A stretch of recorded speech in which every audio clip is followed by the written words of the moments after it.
MD হিসেবে আছি, অর্থাৎ ব্যবস্থাপনা পরিচালক হিসেবে। আমার স্বপ্ন, আপনাদের স্বপ্ন, সবার স্বপ্নই আমি মনে করি এক।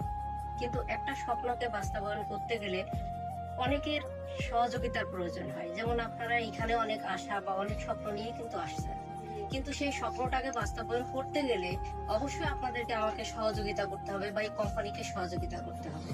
এবং আমাদের এখানে আমরা যে রুলস নিয়ে এই মাঠে আসছি আজকে বা এই নীলফামারীতে, আমি চাবো যে আপনারা সবাই সঠিকভাবে কাজ করবেন। আর আমার তরফ থেকে বা কোম্পানির তরফ থেকে আপনাদেরকে যতদূর সম্ভব আমরা সহযোগিতা করব। সহযোগিতার কোনো কমতি হবে না, কারণ আপনারা যেটা যেটা চাইছেন আপনাদের সকল চাহিদাই কিন্তু আমি পূরণ করছি আমি মনে করি। কিন্তু দিতে না করলে আমাদের একার পক্ষে কিন্তু কোনো কিছুই সম্ভব হবে না। আমরা স্বপ্ন দেখলেও সেই স্বপ্নকে বাস্তবায়ন করতে হবে আপনাদেরকে। কারণ এইখানে আমরা অনেক মনে করেন যে একটা দোকানে যদি একটা প্রোডাক্ট কিনতে যান, হাইস্ট গেলে 1 থেকে 2 টাকা কম নেবে, তার বেশি কিন্তু নেবে না। নেবে কি? নেবেন।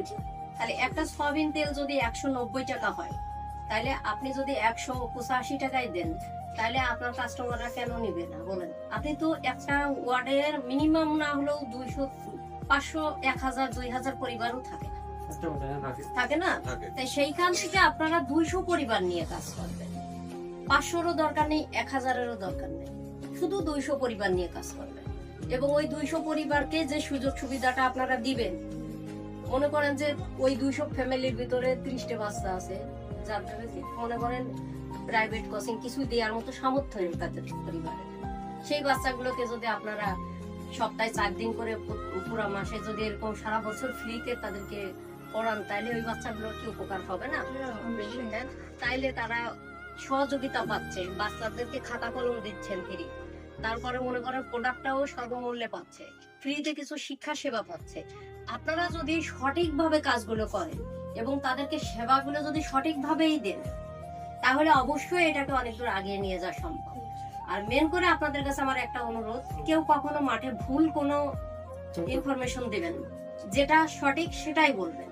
কখনো একটা কাস্টমার নিয়ে একজন আপনার একটা মিথ্যা কথা বলবেন, এটা কখনো বলবেন না। কোম্পানির রুলস যেটা, কোম্পানি যেটাই দিবে সেটাই আপনারা বলবেন। আমি আপনাদের কাছে এটাই আশা করি।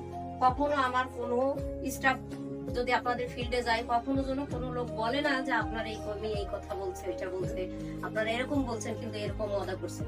আমাদের কোম্পানি যেটা রুলস আছে সেটাই বলবেন, আপনাদের কাছে সবকিছু ফিল আপ করে দেবো। তাই আমি তাদের উদ্দেশ্যে বলি, তারা যেন তাদের কথা আর কাজে মিল রাখে। কারণ আমি তাদের কথা কাজে মিল রাখছি, তারাও যেন আমার কথা কাজে মিল রাখে, এটাই আমি চাই। আর সেই সাথে অবশ্যই আমাদের এই যে অফিস মালিক যে ভাইয়া আছে, এই প্রতিষ্ঠানকে অনেক দূর এগিয়ে নিয়ে যাওয়ার জন্য যতটুকু সম্ভব তার তরফ থেকে সেজন্য আমাদের পাশে থাকে, চেষ্টা করে। আমি এটাই তার কাছে চাই, আর কিছু চাই। ইনশাআল্লাহ আমি দেখাশোনা করবো। এসে কালকেই আমি কিন্তু রাত্রে একবার দেখে গেছি যে কোনো সমস্যা হচ্ছে নাকি, তারা যতদূর পারি চেষ্টা করবো দেখা। ঠিক আছে, যাই হোক, কথা বললে কথার শেষ নেই, ঠিক আছে? কথা বললে অনেক দীর্ঘায়িত হবে কথা, তাই আমি বেশি কিছু আর বলতে চাচ্ছি না। আপনাদের উদ্দেশ্যে যতটুকু বলছি এটুকুই যথেষ্ট। আমার বক্তব্য আমি এখানেই শেষ করছি।